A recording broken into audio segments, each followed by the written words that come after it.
My name is Brooke Lockett, and I am a certified faster way to fat loss coach. And I'm also the host of the RSVP Radio with Brooke podcast on iTunes and all of your podcast carriers.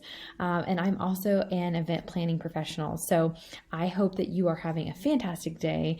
And I wanted to come on and talk to you guys about who should be intermittent fasting. A lot of news has been circulated even before the coronavirus about intermittent fasting, about the benefits that intermittent fasting may have on one's health.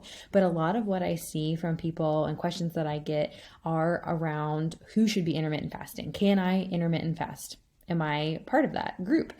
So I wanted to walk through some of the things that intermittent fasting is and what it is not, and who could be potentially affected in a good way by practicing intermittent fasting. And then also ways to make sure that you're doing it correctly. So first and foremost, what is intermittent fasting? You could be like, Brooke, I've never even heard of this. You say everyone's heard about it.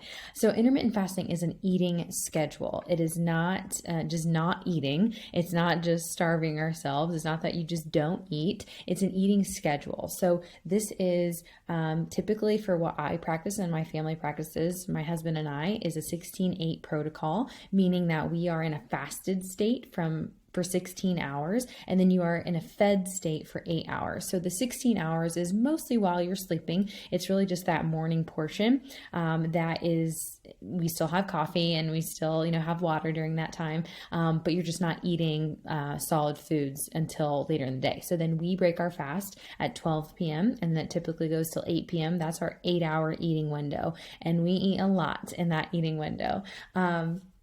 So it's, again, not something where you're just not eating, but when you are in that fasted state for those 16 hours, it gives your body digestive rest. So this is where the benefits come into play.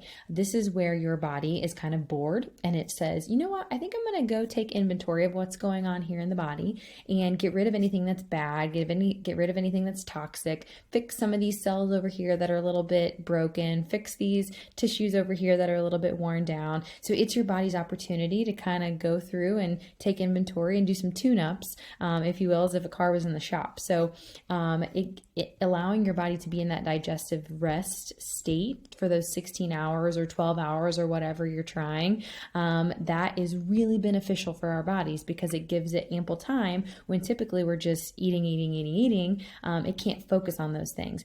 And also during that time when you're in a fasted state and not eating, that digestive rest allows you to dip into maybe some fat reserves that allow your body to burn fat as fuel rather than burning the food that you're currently eating and using that. It's going to go for the quickest resource first, which is things that you're actively putting into your body when you're eating. So when you're not eating, it goes for the reserves, which are typically stored in fat. So that's where you turn into what you've heard me say, if you've followed me at any length of time, that pro-fat burner. Okay, so that's where the intermittent fasting piece comes into play in terms of putting you into that pro-fat burning state.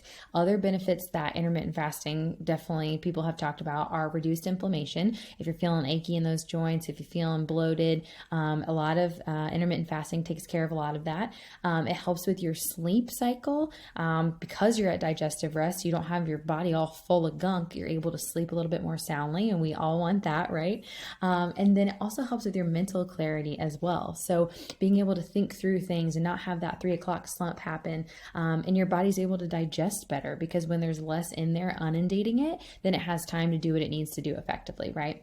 So who can benefit from intermittent fasting? Who can partake in intermittent? Is really anyone. Anyone can partake in intermittent fasting, but there's a couple things that I want you to take inventory of before you're like, yep, sign me up. So if you have any underlying health conditions, if you're pre-diabetic, if you've got some thyroid issues, if you've got some adrenal fatigue issues, any of those sort of things, we need to make sure that you're clearing this with your doctor first before we start any sort of fasting regimen.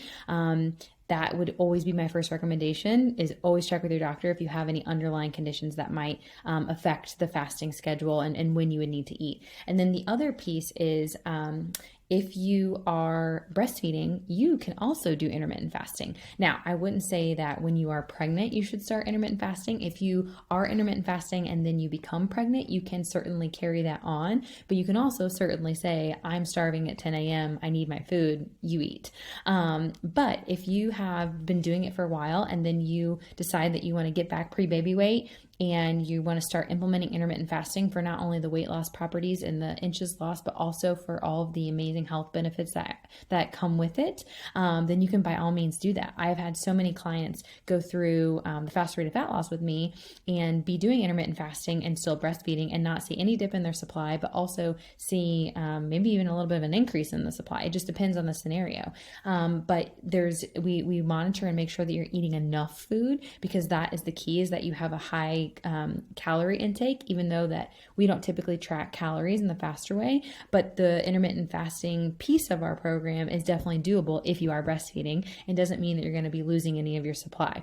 So I get that question a lot, is 100% you can. And then the other thing is, it's not age restrictive. You can start doing intermittent fasting as late as into your 60s. You have that capability. So don't think that age is a hindrance. You can 100% do it at any stage in life. So it has been a really easy thing to implement in our family. And this is coming from someone who ate breakfast the minute she woke up most of her life. So I was really scared of it at first, but when I started doing it, the benefits that I saw from it were so enormous that I can't imagine not living that way. I actually, one weekend over the past 2 years, I ate early and I didn't quite even know what time it was. And I was at a retreat and it felt weird just to eat. It felt weird. I was fine. But once you get into it, it just is crazy how much it would become part of your lifestyle. So I wanted to just also caution you, if this is something that you wanted to be doing, you've heard about it, you've been researching it, and you're like, I really want to give this a try. There's so many good health benefits from it. There's some spiritual benefits from it. I would caution you not to do it alone. Don't do it alone. Have someone there coaching you, guiding you, answering your questions, and making sure that you are doing it effectively. The biggest mistake that I see folks make is going ahead and starting intermittent fasting and tracking their calories and not eating near enough calories. There have been people that I have seen who have started doing this who are eating like less than 1,200 calories a day. That's not good. If you're doing intermittent fasting, you want to make sure you're doing it correctly, because you can actually be doing more harm than you can be doing good if you are doing it the wrong way and not eating enough. So I want to caution you if that is something that you are thinking about doing, and I want to help you and offer my resources as well, because I have a round of the fast rate of the fat loss starting on April 20th, coming right up. And this is something that we practice, and this is something that we go over in detail during our prep week, and then the weeks kind of leading into our 6 weeks together. We cover in detail intermittent fasting, and that's one of the first things we try doing. And we start slow. If you make it to 10 a.m., great. Then let's try another 15 minutes the next day, and then another 15 minutes the next day. It's not something where you got to just bite off everything at once. You can take baby steps to get to where you feel comfortable. So, I'm going to post the link to that round here in the comments below, but I would love to have you and teach you and guide you appropriately on how to implement intermittent fasting, and show you how amazing it can be, so that you can start feeling some of those benefits that we talked about here today, and let you know that anybody is open to intermittent fasting, as long as if you have an underlying condition, you want to check that off with your doctor first, but it just has some amazing health benefits that also just translate over into many other areas of life. So I hope that was helpful, and I'll be chatting with you soon. See ya.